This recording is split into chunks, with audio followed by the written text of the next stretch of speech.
Question പേപ്പറും ഒരു answer ഷീറ്റും നമ്മുടെ കയ്യിൽ കിട്ടുന്നുണ്ട്. അപ്പോൾ നമ്മുടെ കയ്യിൽ കിട്ടുന്ന ക്വസ്റ്റ്യൻ പേപ്പർ നമ്മൾ തുടക്കത്തിൽ നിന്ന് ലാസ്റ്റിലോട്ടല്ല വായിക്കുന്നത്. സാധാരണ ഒരു പുസ്തകം വായിക്കുന്നത് പോലെ നമ്മൾ തുടക്കത്തിൽ അധ്യായം വായിച്ചിട്ട് പിന്നെ ബാക്കിയുള്ള അധ്യായങ്ങൾ വായിച്ച് അങ്ങനെയല്ല പോകുന്നത്. ഇവിടെ നമ്മൾ ആദ്യം വായിക്കാൻ പോകുന്നത് എപ്പോഴും റൈറ്റിംഗ് ടാസ്ക് ആണ്. എന്തുകൊണ്ടാണ് റൈറ്റിംഗ് ടാസ്ക് വായിക്കുന്നതെന്നുള്ള റീസൺ ഒക്കെ ഞാൻ പറയാം. അപ്പോൾ എപ്പോഴും നമ്മൾ ആദ്യം റൈറ്റിംഗ് ടാസ്ക് വായിക്കും. ടാസ്ക് വായിച്ചതിന് ശേഷമായിരിക്കും നമ്മൾ എന്തിലോട്ട് പോവുക, കേസ് നോട്ടിലോട്ട് പോവുക. ഓക്കെ, അപ്പോൾ നമ്മൾ ഒരു കേസ് നോട്ട് എന്ന് പറയുന്ന വാക്കിനെ നമ്മൾ വേറെ ഒരു പേരിട്ട് വിളിക്കുന്നത് പേഷ്യന്റ് ഡിസ്ചാർജ് സമ്മറി അല്ലെങ്കിൽ പേഷ്യന്റ് സമ്മറി എന്ന് മാത്രം പറയാം. എല്ലാ പേഷ്യൻസും ഡിസ്ചാർജ് അല്ലല്ലോ. ചില പേഷ്യൻസ് ഇങ്ങനെ വന്നു പോകുന്നവരുണ്ടാവും, ചിലരെ നമ്മൾ അങ്ങോട്ട് പോയി ഹോം വിസിറ്റ് ചെയ്യുന്നവരുണ്ടാവും. സോ പല തരത്തിലുള്ള പേഷ്യൻസ് ആണ്. അപ്പൊ ഡിസ്ചാർജ് സമ്മറി എന്നുള്ള ഒരു വാക്ക് നമുക്ക് പറയാൻ പറ്റത്തില്ല. പേഷ്യന്റ് സമ്മറി എന്ന് നമുക്ക് ചുരുക്കി പറയാം. അതിനെയാണ് നമ്മൾ കേസ് നോട്ട് എന്ന് പറയുന്നത്. ഇനി റൈറ്റിംഗ് ടാസ്ക് എന്ന് പറയുന്നത് റീഡേഴ്സ് ഡീറ്റെയിൽസ്, അതായത് റീഡറിന്റെ ഡീറ്റെയിൽസ് പറയുന്ന ഏരിയയാണ് നമ്മൾ റൈറ്റിംഗ് ടാസ്ക് എന്ന് പറയുന്നത്. റീഡറിന്റെ ഡീറ്റെയിൽസ് മാത്രമല്ല അവിടെ കാണുന്നത്, നമുക്ക് എന്തും കൂടെ കാണും, പേർപ്പസും കാണും. പൊതുവെ പേർപ്പസും നമുക്ക് റൈറ്റിംഗ് ടാസ്കിനകത്ത്, അതായത് ഈ റീഡർ ആ പേഷ്യന്റിന് ചെയ്തു കൊടുക്കേണ്ടത് എന്ത് പ്രവർത്തികളാണ് എന്നുള്ളതും നമുക്ക് റൈറ്റിംഗ് ടാസ്കിനകത്ത് കാണാൻ പറ്റും. സോ ഒരു ക്വസ്റ്റ്യൻ പേപ്പറിന്റെ രണ്ട് പാർട്സ് എന്ന് പറയുന്നത് case note, which is otherwise known as the patient summary. അതല്ലെങ്കിൽ നമ്മളുടെ രണ്ടാമത്തെ ഭാഗം എന്ന് പറയുന്നത് റൈറ്റിംഗ് ടാസ്ക്. ഈ റൈറ്റിംഗ് ടാസ്കിനെ നമ്മൾ റീഡേഴ്സ് ഡീറ്റെയിൽസ് ആൻഡ് പേർപ്പസ് എന്ന് പറഞ്ഞിട്ടുള്ള കാറ്റഗറൈസേഷൻ നമുക്ക് നടത്താം. ഓക്കെ, അപ്പൊ പാർട്സ് നമുക്ക് മനസ്സിലായി, കേസ് നോട്ടും ഉണ്ട്, റൈറ്റിംഗ് ടാസ്കും ഉണ്ട്. ഇനി രണ്ടാമത് നമ്മൾ ചിന്തിക്കേണ്ട കാര്യം, ഞാൻ പറഞ്ഞു എപ്പോഴും കേസ് നോട്ട് വായിക്കുന്നതിനെക്കാട്ടി മുന്നേ നമ്മൾ വായിക്കുന്ന കാര്യം റൈറ്റിംഗ് ടാസ്ക് ആണ്. ബിക്കോസ് നമുക്ക് റീഡറിനെ ഐഡന്റിഫൈ ചെയ്യണം. റീഡർ ആരാണെന്ന് അറിഞ്ഞാലേ നമുക്ക് റെലവെന്റ് ആയിട്ടുള്ള ഇൻഫർമേഷൻ പിക്ക് ചെയ്യാൻ പറ്റത്തുള്ളൂ. ആ റീഡറിന് കൊടുക്കേണ്ട റെലവെന്റ് ഇൻഫർമേഷൻ പിക്ക് ചെയ്യുന്നത് എപ്പോഴും റൈറ്റിംഗ് ടാസ്കിനകത്ത് നോക്കി ആൾ ആരാണെന്ന് മനസ്സിലായാൽ മാത്രമേ നമുക്ക് ഇൻഫർമേഷനെ പിക്ക് ചെയ്യാനായിട്ട് സാധിക്കത്തുള്ളൂ. ഇന്ന റീഡർ ഇന്ന കാര്യങ്ങൾ പറഞ്ഞാൽ മതി, അല്ലാതെ എല്ലാ കാര്യങ്ങളും നമ്മൾ വലിച്ചു നീട്ടി പറയേണ്ട കാര്യങ്ങളില്ല. ഓക്കെ, അപ്പൊ നമുക്ക് ഒത്തിരി റീഡേഴ്സുകളുണ്ട്. ഈ റീഡേഴ്സിനെ നമുക്ക് ഒന്ന് തിങ്ക് ചെയ്യാം. ഏതൊക്കെ തരത്തിലുള്ള റീഡേഴ്സ് ആയിരിക്കും? പെട്ടെന്ന് പറഞ്ഞു കഴിഞ്ഞാൽ മെഡിക്കൽ, നോൺ മെഡിക്കൽ എന്നുള്ള പേരൊക്കെ നിങ്ങൾ പറയും. മെഡിക്കലിൽ ഡോക്ടേഴ്സും നഴ്സസും ഒക്കെ ഉൾപ്പെടുന്നതെന്ന് പറയും. നോൺ മെഡിക്കലിനകത്ത് സോഷ്യൽ വർക്കർ, ഒക്കുപേഷണൽ തെറാപ്പിസ്റ്റ് ഒക്കെ അല്ലേന്നും പറയും. ഇങ്ങനെയല്ല നമ്മൾ റീഡേഴ്സിനെ ക്ലാസിഫൈ ചെയ്യുന്നത്. റീഡേഴ്സിനെ നമുക്ക് മൂന്നായിട്ട് ക്ലാസിഫൈ ചെയ്യാം. ഓക്കെ, നിങ്ങൾ പറഞ്ഞതുപോലെ ഒന്നാമത് മെഡിക്കൽ റീഡേഴ്സ്. മെഡിക്കൽ റീഡേഴ്സ് എന്ന് പറഞ്ഞു കഴിഞ്ഞാൽ ഹെൽത്തിന് കൂടുതൽ ഇമ്പോർട്ടൻസ് കൊടുക്കുന്ന ആൾക്കാരെയാണ് നമ്മൾ മെഡിക്കൽ റീഡേഴ്സ് എന്ന് പറയുക. അപ്പൊ ഹെൽത്തിന് ഇമ്പോർട്ടൻസ് കൊടുക്കുന്ന ആൾക്കാർ ഡോക്ടേഴ്സും നഴ്സസും ആണ്. Mainly primary health care providers എന്ന് പറയുന്നത് ഡോക്ടേഴ്സും നഴ്സസും ആണ്. ഈ ഡോക്ടറിന്റെ തന്നെ പല വകഭേദങ്ങളും നമുക്ക് ആരാ ഈ പറഞ്ഞതുപോലെ എന്തായിരിക്കും? മെഡിക്കൽ റീഡേഴ്സ്, അതായത് എൻഡോക്രൈനോളജിസ്റ്റ്, പൾമോണോളജിസ്റ്റ്, ഒബ്സ്ട്രറ്റീഷ്യൻ, ഓർത്തോപീഡീഷ്യൻ എന്നൊക്കെ പറയുന്ന ആൾക്കാരൊക്കെ എന്താ മെഡിക്കൽ റീഡേഴ്സ് ആണ്. ഇനി പാരാമെഡിക്കൽ റീഡേഴ്സ്. പാരാമെഡിക്കൽ റീഡേഴ്സ് എന്ന് പറയുന്നത് ഈ മെഡിക്കൽ ഫീൽഡിനെ സപ്പോർട്ട് ചെയ്യുന്ന, അതായത് ഹെൽത്ത് ആസ്പെക്ട്സിനെ സപ്പോർട്ട് ചെയ്യുന്ന ആൾക്കാർ ആരൊക്കെയായിരിക്കും? ഫാർമസിസ്റ്റ് എന്ന് പറയും, റേഡിയോളജിസ്റ്റ് എന്ന് പറയും, ലബോറട്ടറി ടെക്നീഷ്യൻസ് എന്ന് പറയും, ഡയറ്റീഷ്യൻസ് എന്ന് പറയും, നമ്മുടെ ഒക്കുപേഷണൽ തെറാപ്പിസ്റ്റും ഒക്കെ നമുക്ക് മെയിൻലി വരുന്നത് പാരാമെഡിക്കൽ റീഡേഴ്സിന്റെ കാറ്റഗറിയിലാണ്. സോ ഇവർ പേഷ്യന്റിന്റെ ഹെൽത്ത് മെയിൻ്റെനൻസിന് വേണ്ടിയിട്ട് സഹായിക്കുന്ന കുറച്ച് ആൾക്കാരാണ് ഈ പറഞ്ഞ പാരാമെഡിക്കൽ പ്രൊഫഷണൽസ്. മൂന്നാമത്തെ റീഡേഴ്സിനെയാണ് നമ്മൾ നോൺ മെഡിക്കൽ റീഡേഴ്സ് എന്ന് പറയുന്നത്. നോൺ മെഡിക്കൽ റീഡേഴ്സിനകത്ത് പെട്ടെന്ന് വെച്ചാൽ എല്ലാവർക്കും പറയാൻ പറ്റുന്ന പേരാണ് സോഷ്യൽ വർക്കർ. സോഷ്യൽ നീഡ്സ് ആണ് പേഷ്യന്റിന്റെ സോഷ്യൽ വർക്കർ മോസ്റ്റ്ലി സാറ്റിസ്ഫൈ ചെയ്ത് കൊടുക്കുന്നത്. അപ്പൊ സോഷ്യൽ വർക്കർ ആണ് ഒരു നോൺ മെഡിക്കൽ മെയിൻ റീഡർ എന്ന് പറയുന്നത്. ഇയാളെ കൂടാതെ വേറെയും കുറെ ആൾക്കാരുണ്ട്. ആരൊക്കെയായിരിക്കും? നമ്മളുടെ ആരാ വരിക? മ്യൂസിക് തെറാപ്പിസ്റ്റ് എന്ന് പറഞ്ഞിട്ടുള്ള ആൾക്കാർ വരും. പിന്നെ നമുക്ക് ഏതെങ്കിലും ഒക്കെ ഒരു നഴ്സിംഗ് ഹോമിന്റെ ഡയറക്ടർ, മാനേജർ, സൂപ്പർവൈസർ, ഇങ്ങനെ ഡയറക്റ്റ് ആയിട്ട് പറയുവാണെങ്കിൽ നമുക്ക് അവരെല്ലാവരും എന്ത് വരും?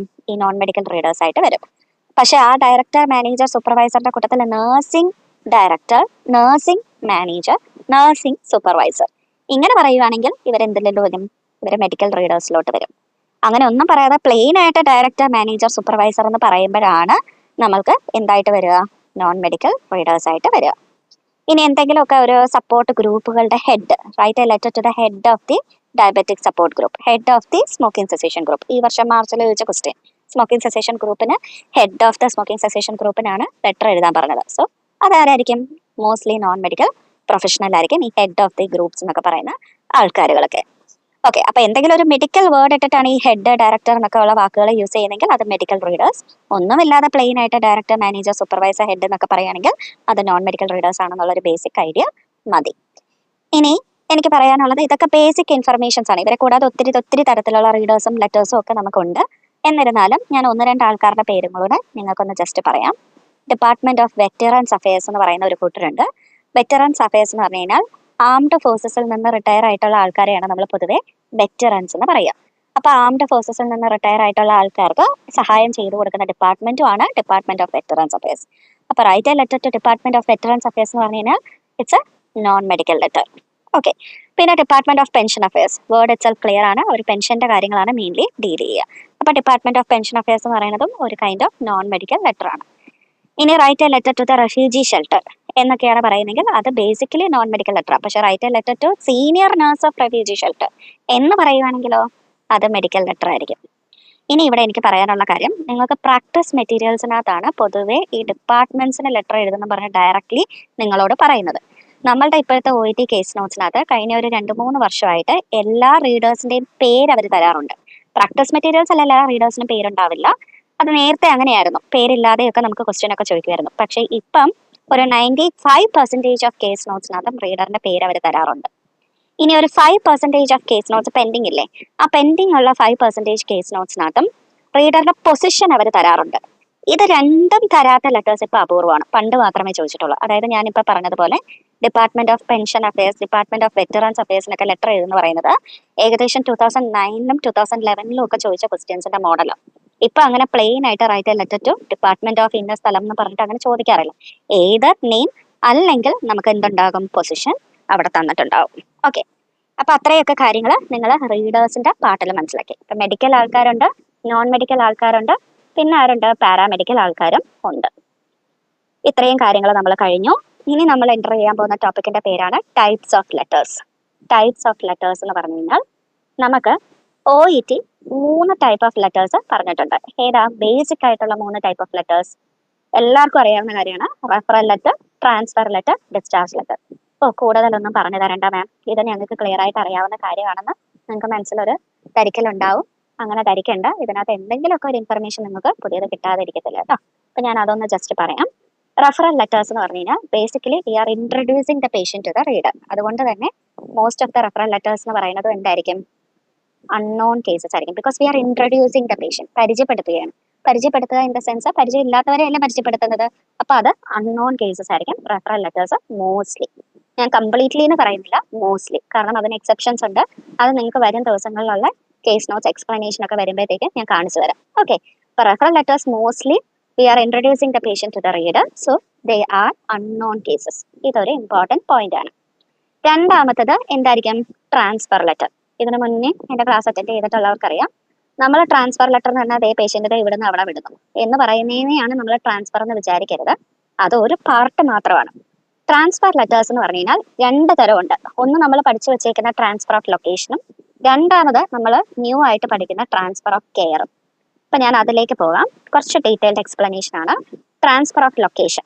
ട്രാൻസ്ഫർ ഓഫ് ലൊക്കേഷൻ എന്ന് പറഞ്ഞു കഴിഞ്ഞാൽ പേഷ്യന്റിനെ ഒരു സ്ഥലത്ത് നിന്ന് നമ്മൾ മറ്റൊരു സ്ഥലത്തോട്ട് വിടുന്നു. അത് ചിലപ്പം പേഷ്യന്റ് ഓൾറെഡി പരിചയമുള്ള ഒരു സ്ഥലമായിരിക്കാം, അല്ലെങ്കിൽ പുതിയതായിട്ട് പോകുന്ന സ്ഥലമായിരിക്കാം. അപ്പൊ ഓൾറെഡി പരിചയമുള്ള സ്ഥലത്തിനെ പറയുന്ന പേരാണ് ട്രാൻസ്ഫർ നോൺ കേസ്. പരിചയമില്ലാത്ത സ്ഥലത്തിനെ പറയുന്ന പേരാണ് ട്രാൻസ്ഫർ അൺനോൺ കേസ്. ഇതിന്റെ എക്സാമ്പിൾ നമ്മൾ പറയുകയാണെങ്കിൽ, ഞാൻ ഓൾറെഡി ഒരു നഴ്സിംഗ് ഹോമിലെ ഒരു പേഷ്യന്റാണ്. അവിടെ വെച്ച് ഞാൻ വീണു. എന്നെ ഹോസ്പിറ്റലിൽ കൊണ്ടുപോയി സർജറി ഒക്കെ ചെയ്തു, ബാക്കി ട്രീറ്റ്മെന്റും ചെയ്തു. തിരിച്ച് ആ ഹോസ്പിറ്റലിൽ നിന്ന് ഞാൻ കിടന്ന അതേ നഴ്സിംഗ് ഹോമിലോട്ട് വിടുകയാണെങ്കിൽ ഞാൻ ട്രാൻസ്ഫർ നോൺ കേസ് ആണ്. കാരണം അവർക്ക് എന്നെ ഓൾറെഡി അറിയാം, ഞാൻ അവിടെ കിടന്ന പേഷ്യന്റാണ്.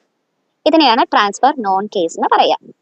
രണ്ടാമത് ട്രാൻസ്ഫർ അൺനോൺ കേസ് എന്ന് പറയും. ട്രാൻസ്ഫർ അൺനോൺ കേസ് എന്ന് പറഞ്ഞാൽ എന്തായിരിക്കും, ഞാനിപ്പം വെറുതെ വീട്ടിൽ വെച്ച് ഒരു 4-5 ചുമ ചുമച്ചു, എന്നാൽ ചുമ്മാ ഹോസ്പിറ്റലിൽ പോയി കാണിക്കാമെന്ന് പറഞ്ഞപ്പോഴത്തേക്ക് ഹോസ്പിറ്റലിൽ ചെന്ന് CT സ്കാൻ ചെയ്തപ്പോൾ ദേ ലങ് ക്യാൻസർ. ഇങ്ങനെ പറഞ്ഞു കഴിയുമ്പോഴത്തേക്കും ഇനി ഒന്നും ചെയ്യാൻ പറ്റത്തില്ല എന്ന് ഡോക്ടറും പറയുന്നു, നേരെ പാലിയേറ്റീവ് സെന്ററിലേക്ക് എന്നെ വിടുന്നു. അങ്ങനെയാണെങ്കിൽ ഞാൻ ആരായി, ഞാൻ ട്രാൻസ്ഫർ അൺനോൺ കേസ്. ഞാൻ ആരായെന്ന് ചോദിച്ചു കഴിയുമ്പോൾ മനസ്സിൽ വിചാരിക്കുന്നുണ്ടാവും അല്ലേ ഞാൻ ശശിയായെന്ന്. ഇല്ല, ഇത് ട്രാൻസ്ഫർ അൺനോൺ കേസ് ആണ്. ബിക്കോസ് ഞാൻ എങ്ങോട്ട് പോയി, ഞാൻ പാലിയേറ്റീവ് സെന്ററിൽ ഒരു പുതിയ പേഷ്യന്റ്, അവരെന്നെ ഇതിനു മുന്നേ കണ്ടിട്ടില്ല. ഹോസ്പിറ്റലുകാർ ഇപ്പൊ വിട്ടേക്കുന്ന ഒരു പുതിയ പേഷ്യന്റ് ആണ് ഞാൻ. അപ്പൊ ഞാൻ അവിടെ ട്രാൻസ്ഫർ അൺനോൺ കേസ് ആണ് കേട്ടോ. ഓക്കെ. അപ്പൊ അത് നമുക്കറിയാവുന്ന കാര്യങ്ങൾ. ഇനി നമ്മൾ പറയാൻ പോകുന്നത് ട്രാൻസ്ഫർ ഓഫ് കെയർ. ഈ ട്രാൻസ്ഫർ ഓഫ് കെയർ എന്നുള്ള വാക്ക് നമ്മൾ മനസ്സുകൊണ്ട് വിചാരിക്കേണ്ടത് ഇത്രയുമേ ഉള്ളൂ. നമ്മുടെ എല്ലാ OET ലെറ്റേഴ്സും ട്രാൻസ്ഫർ ഓഫ് കെയർ ലെറ്റർ ആണ്.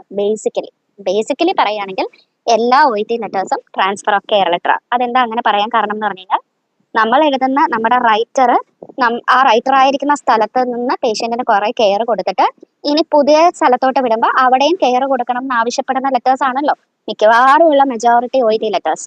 അപ്പൊ ചുരുക്കി പറഞ്ഞു കഴിഞ്ഞാൽ എല്ലാ OET ലെറ്റേഴ്സും ട്രാൻസ്ഫർ ഓഫ് കെയർ ആണ്. ഇവിടുന്ന് കുറച്ച് കെയർ കൊടുത്തു, ഇനി ബാക്കിയുള്ള കെയർ നിങ്ങൾ കൊടുക്കണം എന്ന് ആവശ്യപ്പെടുന്ന രീതിയിലുള്ള ലെറ്റേഴ്സ് ആയിരിക്കും മോസ്റ്റ് OET ലെറ്റേഴ്സ് എന്ന് പറയുന്നത്. പക്ഷെ നമ്മൾ ഇവിടെ പഠിക്കാൻ പോകുന്ന ആ രീതിയിലുള്ള ട്രാൻസ്ഫർ ഓഫ് കെയർ അല്ല. നമ്മൾ കുറച്ചും കൂടെ സ്പെസിഫിക് ആയിട്ട് പഠിക്കാൻ പോവുകയാണ് എന്താണ് ഈ ട്രാൻസ്ഫർ ഓഫ് കെയർ എന്ന് പറയുന്ന വാക്ക്. ഓക്കെ, ഇപ്പൊ ട്രാൻസ്ഫർ ഓഫ് കെയർ എന്ന് പറയുന്ന വാക്കിനെ നമുക്ക് 3 എക്സാമ്പിൾസിൽ കൂടെ പഠിക്കാം. നമ്പർ 1 എക്സാമ്പിൾ എന്ന് പറഞ്ഞു കഴിഞ്ഞാൽ ഇപ്പൊ ഇതിനകത്ത് ഒരു കുട്ടി മഞ്ജു. ഓക്കെ, മഞ്ജുവും ഞാനും 2 നഴ്സുമാര്, ഒരേ ഹോസ്പിറ്റലിലെ 2 നഴ്സുമാര്. പക്ഷെ ഞങ്ങൾ രണ്ടുപേരും വർക്ക് ചെയ്യുന്നത് 2 വാർഡിലാണ്. അങ്ങനെയാണെങ്കിൽ ഞാൻ വർക്ക് ചെയ്യുന്നത് കാർഡിയാക് വാർഡ്, മഞ്ജു വർക്ക് ചെയ്യുന്നത് കാർഡിയാക് റീഹാബിലിറ്റേഷൻ വാർഡ്. എൻ്റെ അടുത്ത് ആൻജിയോപ്ലാസ്റ്റി കഴിഞ്ഞ ഒരു പേഷ്യന്റ് 2 ദിവസം കിടന്നു. എൻ്റെ അടുത്ത് കിടന്ന് ഞാൻ കൊടുക്കേണ്ട കാര്യങ്ങളെല്ലാം ഞാൻ ആ പേഷ്യന്റിന് കൊടുത്തു. ഇനി ഈ പേഷ്യന്റിന് വേണ്ടത് റീഹാബിലിറ്റേഷൻ ആണ്. ആ സ്ഥിതിക്ക് ഈ പേഷ്യന്റിനെ ഞാൻ അപ്പുറത്തെ വാർഡിലുള്ള മഞ്ജു എന്ന കാർഡിയാക് റീഹാബിലിറ്റേഷൻ നഴ്സിന് കൈമാറുന്നു.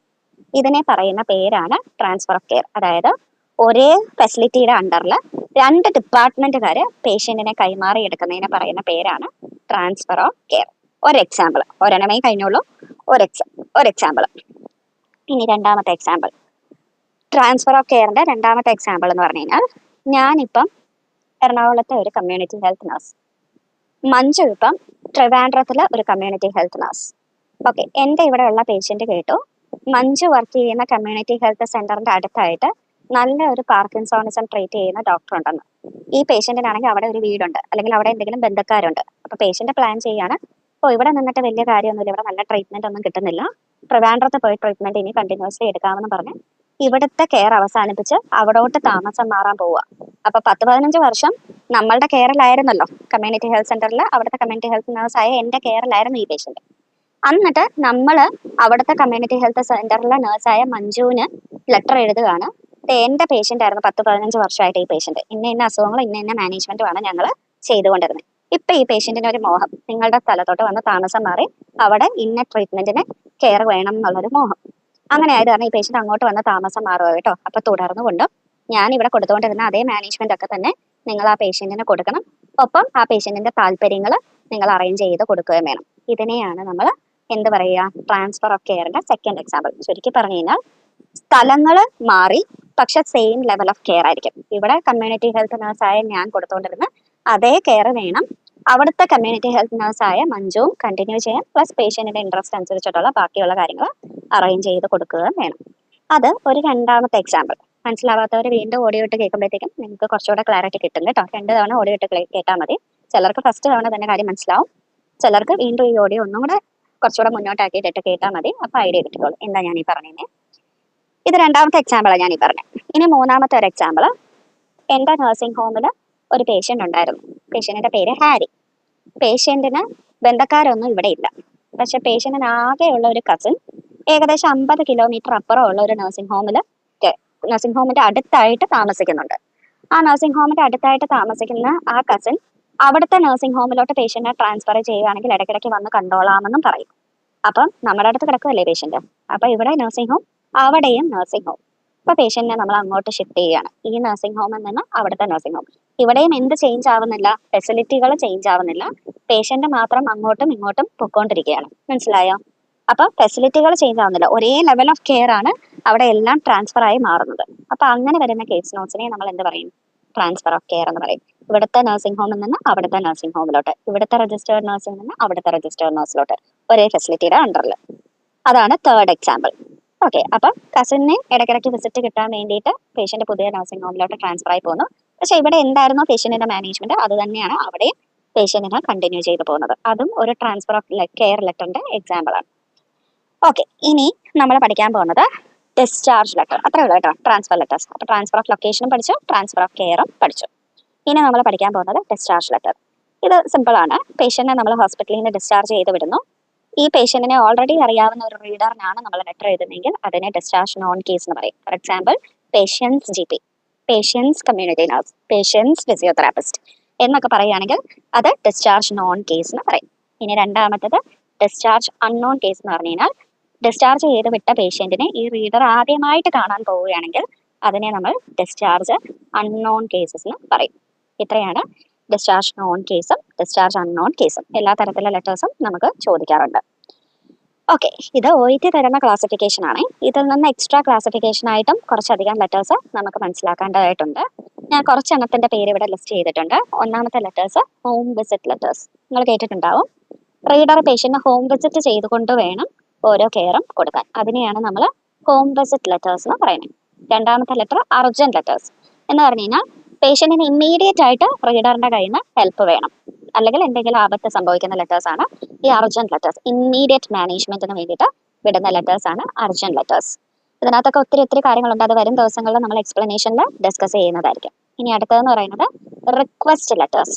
റിക്വസ്റ്റ് ലെറ്റേഴ്സ് എന്ന് പറഞ്ഞു കഴിഞ്ഞാൽ we are requesting the patient to we are requesting the patient അല്ല, we are requesting the reader to provide continuing management for the patient. അതിനൊരു എക്സാമ്പിൾ ഞാൻ പറയും. സോ റിക്വസ്റ്റ് ലെറ്റേഴ്സ് എന്ന് പറയുന്നത് നമ്മുടെ റീഡറിനോട് നമ്മൾ റിക്വസ്റ്റ് ചെയ്യുകയാണ് ഇന്ന പർപ്പസ് നമ്മുടെ പേഷ്യന്റിന് ചെയ്തു കൊടുക്കണം എന്ന്. ഇതിന് വലിയ ഡിഫറൻസ് ഒന്നുമില്ല. നമ്മുടെ സാധാരണ ലെറ്ററിൽ ഹൂ റിക്വയേഴ്സ് എന്ന് പറഞ്ഞിട്ട് ഒരു മാനേജ്മെന്റ് പോയിന്റ് അവിടെ കൊടുക്കത്തില്ലേ, അതായത് റീഡർ എന്താണ് പേഷ്യന്റിന് ചെയ്തു കൊടുക്കണം എന്ന് പറയുന്ന പോയിന്റ് എഴുതത്തില്ലേ, അങ്ങനെ ആ പോയിന്റ് എഴുതുന്നതിന് പകരം നമ്മൾ ലെറ്ററിന്റെ സ്റ്റാർട്ടിങ്ങിൽ തന്നെ അതൊരു റിക്വസ്റ്റ് ഫോമിൽ അവരോട് കാര്യം അവതരിപ്പിക്കുന്നു. എന്ന് പറഞ്ഞാൽ സിമ്പിൾ ആയിട്ട് പറയുകയാണെങ്കിൽ I am writing to request continuing care and management for mister Harry. എന്നിട്ട് നമ്മൾ പറയുന്നു ഹു ഹാസ് എന്തെങ്കിലും ഒരു അസുഖം, who has uncontrolled diabetes mellitus. മനസ്സിലാവുന്നുണ്ടോ? അപ്പൊ റിക്വസ്റ്റ് ഫോമിൽ ആ പർപ്പസിനെ അവതരിപ്പിച്ച് കൊണ്ടുപോകുന്നതിനെയാണ് നമ്മൾ ബേസിക്കലി റിക്വസ്റ്റ് ലെറ്റേഴ്സ് എന്ന് പറയുന്നത്. അല്ലാതെ ഇതിനകത്ത് പുതുമയുള്ള കാര്യങ്ങളൊന്നും നമുക്ക് പഠിക്കാനായിട്ടില്ല. നമ്മൾ പർപ്പസ് സാധാരണ എഴുതുന്നത് ഹൂ റിക്വയേഴ്സ് എന്നും പറഞ്ഞിട്ടുള്ള ഒരു സ്റ്റേറ്റ്മെന്റ് ആയിരിക്കും എഴുതുന്നത്.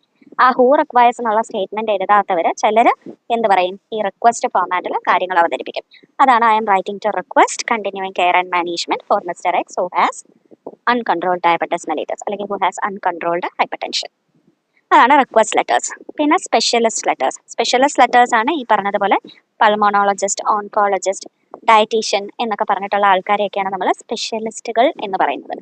സ്പെഷ്യലിസ്റ്റ് ലെറ്റേഴ്സിന് ഡിഫറെന്റ് ഫോർമാറ്റ്സ് ആണ്. അങ്ങനെ ഒരെണ്ണം തന്നെ സ്റ്റിക്ക് ഓൺ ചെയ്ത് നമുക്ക് പഠിക്കാൻ പറ്റത്തില്ല. ചില സ്പെഷ്യലിസ്റ്റിന് നമ്മൾ ഇമ്മീഡിയറ്റ് ആയിട്ട് പേഷ്യന്റിനെ അസസ് ചെയ്യണം, മാനേജ് ചെയ്യണം എന്ന് പറയും. ചില സ്പെഷ്യലിസ്റ്റിന് പാസ്റ്റ് ഇൻഫർമേഷൻ കൊടുത്തിട്ട് പ്രസന്റ് ഇൻഫർമേഷൻ ചെയ്യുന്നതായിരിക്കും കറക്റ്റ്. അത് ആ ക്വസ്റ്റ്യൻ വെച്ച് പറഞ്ഞു തന്നാൽ, അല്ലെങ്കിൽ ഒരു സ്പെഷ്യലിസ്റ്റിന്റെ ക്വസ്റ്റ്യൻ നമ്മൾ രണ്ട് രീതിയിൽ ഡിസ്കസ് ചെയ്താൽ നിങ്ങൾക്ക് സ്പെഷ്യലിസ്റ്റിന് എഴുതുന്ന ലെറ്റർ എങ്ങനെയാണെന്ന് ക്ലിയർ ആയിട്ട് മനസ്സിലാവത്തുള്ളൂ. സോ അത് വരും ക്ലാസ്സുകളിൽ നമുക്ക് സ്പെഷ്യലിസ്റ്റ് ലെറ്റേഴ്സ് ഡീറ്റെയിൽഡ് ആയിട്ട് വരുന്ന ദിവസങ്ങളിൽ നോക്കാം. പിന്നെ ഒരു റിക്വസ്റ്റ് ആണ് മിക്ക പിള്ളേരെയും മൾട്ടിപ്പിൾ ഡേറ്റ്സിന്റെ ലെറ്റേഴ്സ് വരുമ്പോൾ എങ്ങനെ എഴുതും. ഈ മൾട്ടിപ്പിൾ ഡേറ്റ്സ് വരുമ്പോഴത്തേക്ക് നമ്മൾ രണ്ട് രീതിയിൽ ചിന്തിക്കണം. ചില കേസസിനകത്ത് നമുക്ക് ഡേറ്റ്സുകളുടെ ഡ്യൂറേഷൻ പറയുന്നതൊക്കെ ഇമ്പോർട്ടന്റ് ആയിരിക്കും.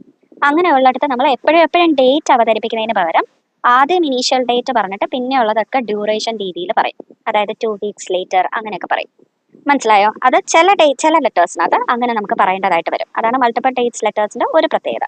എന്നാൽ ചില ലെറ്റേഴ്സിനകത്ത് നമ്മൾ ഇതിനെ എല്ലാത്തിനെയും കൂടെ കണക്കിലെടുത്തിട്ട് ഓവർ ദ ഫോളോയിങ് വിസിറ്റ്സ് എന്നും പറഞ്ഞിട്ടോ അല്ലെങ്കിൽ ഓവർ ദ ഫോളോയിങ് ഡേയ്സ് എന്ന് പറഞ്ഞിട്ടോ ഒക്കെ നമ്മൾ ചുരുക്കിയും പറയാറുണ്ട്. ഇപ്പൊ മൾട്ടിപ്പിൾ ഡേറ്റ്സിന്റെ ലെറ്റേഴ്സും ഈ സ്പെഷ്യലിസ്റ്റിന്റെ ലെറ്റേഴ്സും ഒക്കെ ഓരോ ക്വസ്റ്റ്യൻ ഡിപ്പെൻഡന്റ് ആണ്. നമുക്ക് ഒരെണ്ണം ഫിക്സഡ് ആയിട്ട് അങ്ങനെ പഠിക്കാനായിട്ട് പറ്റത്തില്ല. ക്വസ്റ്റ്യൻ ഡിപ്പെൻഡന്റ് ആയിട്ടാണ് നമ്മൾ മൾട്ടിപ്പിൾ ഡേറ്റ്സിന്റെ ലെറ്റേഴ്സും അതുപോലെ തന്നെ സ്പെഷ്യലിസ്റ്റിന്റെ ലെറ്റേഴ്സും എന്ത് ചെയ്യുക, പഠിച്ചെടുക്കുന്നത് കേട്ടോ. അപ്പൊ അത് നമുക്ക് വരുന്ന ദിവസങ്ങളിലെ മെറ്റീരിയൽ പ്രാക്ടീസിന്റെ ഉള്ളിൽ നമുക്ക് പഠിച്ചു പോവാം. ഇനി ചില ലെറ്റേഴ്സ് അപ്ഡേഷൻ ലെറ്റർ ആയിരിക്കും. അതായത് നമ്മുടെ റീഡർ പേഷ്യന്റിനെ കണ്ടുകൊണ്ട് കെയർ ഒന്നും കൊടുക്കേണ്ടതായിട്ട് വരത്തില്ല. അതായത് പേഷ്യന്റിനോട് റീഡറിന്റെ അടുത്തോട്ട് പോയി കെയർ റിസീവ് ചെയ്യാനും പറയത്തില്ല, അതുപോലെ റീഡർ പേഷ്യന്റിന്റെ അടുത്തോട്ട് പോയി കെയർ കൊടുക്കാനും പറയത്തില്ല. നേരെ മറിച്ച് ഈ പേഷ്യന്റിനെ കുറിച്ചുള്ള ഇൻഫർമേഷൻ നിങ്ങളോടൊന്ന് അപ്ഡേറ്റ് ചെയ്ത് വെച്ചേക്കാൻ വേണ്ടി മാത്രമാണ് ഞങ്ങൾ ഈ കാര്യങ്ങൾ പറയുന്നത്. അതായത് ഇന്നൊരു പേഷ്യന്റിന് ഇന്ന ദിവസം നിങ്ങളുടെ ഫെസിലിറ്റിയിൽ വെച്ചിട്ട് സർജറി ഉണ്ട്, അല്ലെങ്കിൽ പിന്നെ ഒരു ജനറൽ പ്രാക്ടീഷണറിന് ലെറ്റർ എഴുതുന്നു, ഞങ്ങളുടെ അടുത്ത് ഈ പേഷ്യന്റ് ഇങ്ങനെ കീമോയ്ക്ക് വന്നായിരുന്നു, കീമോനെ കുറിച്ചുള്ള എല്ലാ ഇൻഫർമേഷൻസും ഞങ്ങൾ പേഷ്യന്റിന് കൊടുത്തു, ഫസ്റ്റ് കീമോ ഒക്കെ കുഴപ്പമില്ലായിരുന്നു എന്നൊക്കെ പറഞ്ഞിട്ട് പേഷ്യന്റിനെ കുറിച്ചുള്ള അപ്ഡേഷൻ മാത്രം ആ ഒരു പർട്ടിക്കുലർ റീഡറിനെ അറിയിക്കുന്നു. ഇവിടെ പേഷ്യന്റ് റീഡറിനെ ചെന്ന് കാണുമെന്നോ അല്ലെങ്കിൽ റീഡർ പേഷ്യന്റിനെ ചെന്ന് കാണണമെന്നോ ഉള്ള ഇൻഫർമേഷൻസ് ഒന്നും ഉണ്ടാവത്തില്ല. എന്താണ് നമ്മളുടെ ഫെസിലിറ്റിയിൽ നടന്നതെന്ന് മാത്രം അവരോട് അപ്ഡേറ്റ് ചെയ്യാൻ പറയുന്ന ലെറ്റേഴ്സും നമുക്ക് വരാറുണ്ട്. അതും ക്വസ്റ്റ്യൻസ് വെച്ചിട്ട് പറഞ്ഞുതരാം. ഓക്കെ, അപ്പൊ ശരിക്കും പറഞ്ഞാൽ അഡീഷണൽ ലെറ്റേഴ്സ് നമുക്കിപ്പോൾ പല രീതിയിലും നമ്മളുടെ ക്വസ്റ്റ്യൻ പേപ്പേഴ്സിനകത്ത് കാണാറുണ്ട്. ബേസിക് ആയിട്ടുള്ള റെഫറൽ, ട്രാൻസ്ഫർ ആൻഡ് ഡിസ്ചാർജ് മാത്രം പഠിച്ചതുകൊണ്ട് നമുക്ക് ലെറ്റേഴ്സിനെ പൂർണ്ണമായിട്ട് മനസ്സിലാവത്തില്ല. ഞാൻ കുറച്ചുകൂടെ അഡീഷണൽ ആയിട്ട് തന്നേക്കുന്ന ഈ ക്ലാസിഫിക്കേഷൻസും ഇനി ഇതിനപ്പുറവും വേറെ കുറെ ക്വസ്റ്റ്യൻസ് ഒക്കെ വന്നിട്ടുണ്ട്. അതും നമ്മളിങ്ങനെ പ്രാക്ടീസിൽ കൊണ്ടുവരുമ്പോഴത്തേക്കായിരിക്കും നിങ്ങൾക്ക് കുറച്ചുകൂടെ ക്ലാരിറ്റികളൊക്കെ കിട്ടുന്നത്. അപ്പൊ ഇങ്ങനെയൊക്കെയുള്ള കാര്യങ്ങൾ ഉണ്ടെന്ന് മാത്രം ഒന്ന് ജസ്റ്റ് ഇന്നത്തെ ക്ലാസ്സിൽ നിന്ന് മനസ്സിലാക്കിയെടുക്കുക. അപ്പോൾ അത്രയൊക്കെയാണ് ടൈപ്സ് ഓഫ് ലെറ്റേഴ്സ്. ഇത്രയും കേട്ടപ്പോൾ തന്നെ നിങ്ങൾക്ക് ആകെ തന്നെ സമയം മരവിച്ചിട്ടുണ്ടാകും എന്നറിയാം.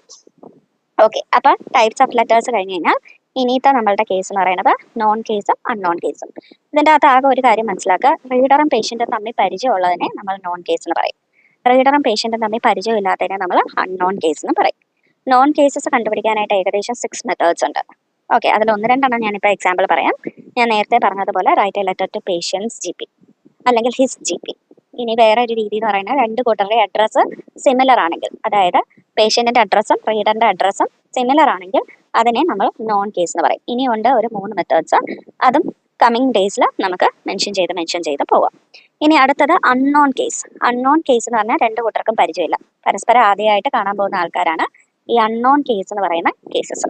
ഇപ്പോൾ ടൈപ്സ് ഓഫ് കേസസ് നോൺ കേസും അൺനോൺ കേസും. ഇനി അടുത്തത് പേർപ്പസ് ഓഫ് ദ ലെറ്റർ. ഏറ്റവും ഇമ്പോർട്ടൻറ്റ് പാർട്ടാണ്. ആദ്യത്തെ ക്രൈറ്റീരിയയാണ് നമ്മുടെ പേർപ്പസ് എന്ന് പറയുന്നത്. നമ്മൾ അവർ ഇവാലുവേറ്റ് ചെയ്യുന്ന ഏറ്റവും ആദ്യത്തെ കാര്യം, വെരി വെരി ഇമ്പോർട്ടൻ്റ് ആയിട്ടുള്ള ഒരു തിങ്ങാണ് പേർപ്പസ്. ഓക്കെ, പേർപ്പസ് എന്ന് ഉദ്ദേശിക്കുന്നത് റീഡറിന്റെ റെസ്പോൺസിബിലിറ്റിയാണ് നമ്മൾ പേർപ്പസ് എന്ന് പറയുക. അതായത് റീഡർ എന്താണ് പേഷ്യന്റിന് ചെയ്തു കൊടുക്കേണ്ടതെന്ന് പറയുന്ന റീഡറിന്റെ റെസ്പോൺസിബിലിറ്റിനെയാണ് നമ്മൾ പർപ്പസ് എന്നുള്ള വാക്കിൽ ചുരുക്കി ഉദ്ദേശിക്കുന്നത്. അപ്പൊ ഇത് ഞാൻ ഓൾറെഡി തുടക്കത്തിൽ പറഞ്ഞു, റൈറ്റിംഗ് ടാസ്കിലാണ് മെയിൻലി കാണാറെന്ന് ഞാൻ പറഞ്ഞു. പക്ഷെ എപ്പോഴും റൈറ്റിംഗ് ടാസ്കിലായിരിക്കത്തില്ല നമുക്കത് കാണുന്നത്. എപ്പോഴും റൈറ്റിംഗ് ടാസ്കിൽ വരുമെന്ന് ഞാൻ ഉറപ്പ് പറയുന്നില്ല. ഒരു 75%, 75% ഓഫ് കേസ് നോട്ട്സിനകത്തും റൈറ്റിംഗ് ടാസ്കിനകത്ത് പർപ്പസ് തന്നിട്ടുണ്ടാവും. ഇനി അവിടെ കണ്ടില്ലെങ്കിൽ ഒരു 20% അവിടെ കിടക്കും, ഡിസ്ചാർജ് പ്ലാനിന്റെ ഉള്ളിലും കിടക്കും. ഏറ്റവും ഫസ്റ്റ് സെന്റൻസ് ആയിട്ടോ മിഡിൽ സെന്റൻസ് ആയിട്ടോ ലാസ്റ്റ് സെന്റൻസ് ആയിട്ടോ ഡിസ്ചാർജ് പ്ലാനിനകത്തും പർപ്പസുകൾ പറയാറുണ്ട്. ഇനി ഇവിടെ രണ്ടും കണ്ടില്ലെങ്കിൽ അവിടെ കിടക്കും, മിക്കവാറും എവിടെ കിടപ്പുണ്ടാവും, നമ്മുടെ ഏറ്റവും തുടക്കത്തിലുള്ള ഇൻട്രൊഡക്ഷൻ ഏരിയയിൽ പറയും, you are a registered nurse in Greenwood hospital, you are taking care of an elderly patient Harry, he is being discharge to a rehabilitation centre for post stroke care. അപ്പോൾ ആ റീഹാബിലിറ്റേഷൻ സെന്ററുകാരുടെ പരിപാടി എന്താ, four post stroke care എന്ന് അവിടെ വ്യക്തമായിട്ട് തന്നിട്ടുണ്ട്. So നമ്മുടെ ഒരു പർപ്പസ് നമുക്ക് അവിടെ നിന്ന് കിട്ടിയില്ലേ, പോസ്റ്റ് സ്ട്രോക്ക് കെയർ ആണ് അവിടുത്തെ മാനേജ്മെന്റ് വരുന്നത്. അപ്പോൾ നമ്മൾ പർപ്പസ് എഴുതുമ്പോഴത്തേക്കും പോസ്റ്റ് സ്ട്രോക്ക് കെയർ പറയും. ഓക്കെ, അപ്പോൾ പർപ്പസ് എന്ന് പറയുന്നത് നമുക്ക് 3 ഏരിയയിൽ നിന്ന് കണ്ടുപിടിക്കാൻ പറ്റും. ഒന്നെങ്കിൽ റൈറ്റിംഗ് ടാസ്കിൽ നിന്ന് കണ്ടുപിടിക്കാം, ഒരു 75%, അല്ലെങ്കിൽ ഡിസ്ചാർജ് പ്ലാനിൽ നിന്ന് കണ്ടുപിടിക്കാം, അതൊരു 20%, അല്ലെങ്കിൽ ഇൻട്രൊഡക്ഷനിൽ നിന്ന് കണ്ടുപിടിക്കാം, അതൊരു 5%. ഇത്രയാണ് പർപ്പസിനെ കുറിച്ച് മനസ്സിലാക്കേണ്ടത്. ഇനി ഈ പർപ്പസിനെ അവർ ഡിഫൈൻ ചെയ്യുന്ന ഒരു വേർഡ് ഉണ്ട്, it should be immediately apparent and sufficiently expanded. Immediately എന്ന് പറഞ്ഞു കഴിഞ്ഞാൽ ഉടൻ തന്നെ, അപ്പാരന്റ് ആയിരിക്കണം. ഉടൻ തന്നെ കാണപ്പെടുന്ന ഏരിയ ഏതാ, ഇൻട്രൊഡക്ഷൻ പാര. സോ ഇൻട്രൊഡക്ഷൻ പാരക്കകത്ത് എന്തുണ്ടാവണം, പർപ്പസ് ഉണ്ടാവണം. ആൻഡ് അതിന് വേണ്ടിയിട്ടുള്ള സഫീഷ്യന്റ് എക്സ്പാൻഷൻ ആയിരിക്കണം നമ്മൾ എവിടെ കൊടുക്കുന്നത്, താഴോട്ടുള്ള ബോഡി പാരഗ്രാഫ്സിൽ കൊടുക്കുന്നത്. പരസ്പര വിരുദ്ധമായിട്ടുള്ള കാര്യങ്ങൾ അവിടെ എഴുതി വെച്ച് കഴിഞ്ഞാൽ നമുക്ക് പർപ്പസിന് മാർക്ക് കിട്ടുകയില്ല. ഫോർ എക്സാമ്പിൾ, എല്ലാവരും കോമൺ ആയിട്ട് പഠിച്ചു വെച്ചേക്കുന്ന കണ്ടിന്യൂയിങ് കെയർ ആൻഡ് മാനേജ്മെന്റ് എന്ന് കൊണ്ട് ഇൻട്രോയിൽ കൊടുത്തിട്ട് ലെറ്ററിന്റെ ബോഡി പാരഗ്രാഫ് വായിക്കുമ്പോൾ നമുക്ക് മനസ്സിലാവുന്നുണ്ട് ആകെ ഇങ്ങേർക്ക് മൊബിലിറ്റി എയ്ഡ്സ് എങ്ങനെയാണ് ഉപയോഗിക്കേണ്ടതെന്ന് മാത്രം പഠിപ്പിച്ചു കൊടുത്താൽ മതി, ബാക്കി എല്ലാ കാര്യങ്ങളും ഓക്കെയാണ്. അതാണ് main reason for the reader to come to the patient, അല്ലെ? പേഷ്യന്റിന്റെ അടുത്തോട്ട് വരാനായിട്ടുള്ള മേജർ റീസൺ ഈ മൊബിലിറ്റി എയ്ഡ്സ് എങ്ങനെയാണ് ഉപയോഗിക്കേണ്ടതെന്ന് പഠിപ്പിച്ചു കൊടുത്താൽ മതി എന്നാണെങ്കിൽ അവിടെ കൊണ്ടുപോയി കണ്ടിന്യൂയിങ് കെയർ ആൻഡ് മാനേജ്മെന്റ് എന്ന് എഴുതിയാൽ നമുക്ക് എന്ത് കിട്ടില്ല, മാർക്ക് കിട്ടത്തില്ല. പകരം എന്തായിരിക്കണം അവിടെ എഴുതുന്നത്, who requires guidance about proper use of mobility AIDS. മനസ്സിലായോ? ആ ഒരു രീതിയിൽ വേണം നമ്മൾ പർപ്പസ് മെൻഷൻ ചെയ്യാൻ. സോ നമ്മൾ ഇൻട്രോയിൽ എഴുതുന്ന എന്ത് പർപ്പസ് ആണോ അതിന് വേണ്ടിയിട്ടുള്ള എക്സ്പാൻഷൻ നമ്മൾ ബോഡി പാരഗ്രാഫ്സിൽ കൊടുക്കുമ്പോൾ അത് രണ്ടും മീറ്റ് ചെയ്തെടുക്കുന്നുണ്ടെങ്കിലാണ് പർപ്പസിന്റെ 3 മാർക്ക് നമുക്ക് കിട്ടുക. അല്ലെങ്കിൽ എന്തെങ്കിലും ഒരു പർപ്പസ് ഇന്ന റീഡറിന് ഇന്ന പർപ്പസാണ് എഴുതുന്നതെന്ന് പറഞ്ഞ് കാണാപ്പാടം പഠിച്ചിട്ട് നമുക്ക് യൂസ് ഇല്ല. ഒരു റീഡേഴ്സിനും അങ്ങനെ ഫിക്സഡ് പർപ്പസ് ആയിരിക്കത്തില്ല. കേസ് നോട്ട്സിനകത്ത് പർപ്പസ് വേരി ചെയ്തുകൊണ്ടിരിക്കും. നമ്മൾ ഐഡന്റിഫൈ ചെയ്തെടുക്കണം എന്താണ് ഈ പേഷ്യന്റിന് കൊടുക്കേണ്ട എന്താ മോസ്റ്റ് ഇമ്പോർട്ടൻറ്റ് പർപ്പസ് എന്നുള്ളത് നമ്മൾ ഐഡന്റിഫൈ ചെയ്തിട്ട് അതിനെ നമ്മൾ അവിടെ എഴുതുക. സെയിം വേർഡ് തന്നെ നമ്മുടെ ക്വസ്റ്റ്യൻ പേപ്പറിൽ പർപ്പസ് ആയിട്ട് നമ്മൾ ആൻസർ പേപ്പറിൽ എഴുതിയെന്ന് പറഞ്ഞൊരു കുഴപ്പമില്ല. ഇനി കൃത്യമായിട്ട് നിങ്ങൾക്ക് പാരാഫ്രൈസ് ചെയ്ത് അറിയാമെങ്കിൽ നിങ്ങൾക്ക് പാരാഫ്രൈസ് ചെയ്ത് എഴുതുന്നതുകൊണ്ടും തെറ്റൊന്നുമില്ല. അതിനെയാണ് പർപ്പസ് ഓഫ് ദ ലെറ്റർ എന്ന് പറയുന്നത്. ഒത്തിരി പർപ്പസുകളുണ്ട്. ഓൺഗോയിങ് കെയർ, കണ്ടിന്യൂയിങ് കെയർ എന്നൊക്കെ നമ്മൾ പറയും. അസിസ്റ്റൻസ്, സപ്പോർട്ട് ഒക്കെ നമ്മൾ പറയും. എഡ്യൂക്കേഷൻ, ഗൈഡൻസ് ഒക്കെ നമ്മൾ പറയും. പിന്നെ പാലിയേറ്റീവ് കെയർ, റീഹാബിലിറ്റേറ്റീവ് കെയർ എന്നൊക്കെ നമ്മൾ പറയും. അങ്ങനെ പല തരത്തിലുള്ള പർപ്പസുകളുണ്ട് കേട്ടോ. സോ ഡിഫറെന്റ് പർപ്പസസ് ആണ് ഓരോ ലെറ്റേഴ്സിനകത്ത് വരുന്നത്. പ്രൊഫഷണൽ അസിസ്റ്റൻസ് എന്നൊക്കെ ഉള്ള വാക്കുകളൊക്കെ നമ്മൾ യൂസ് ചെയ്യും.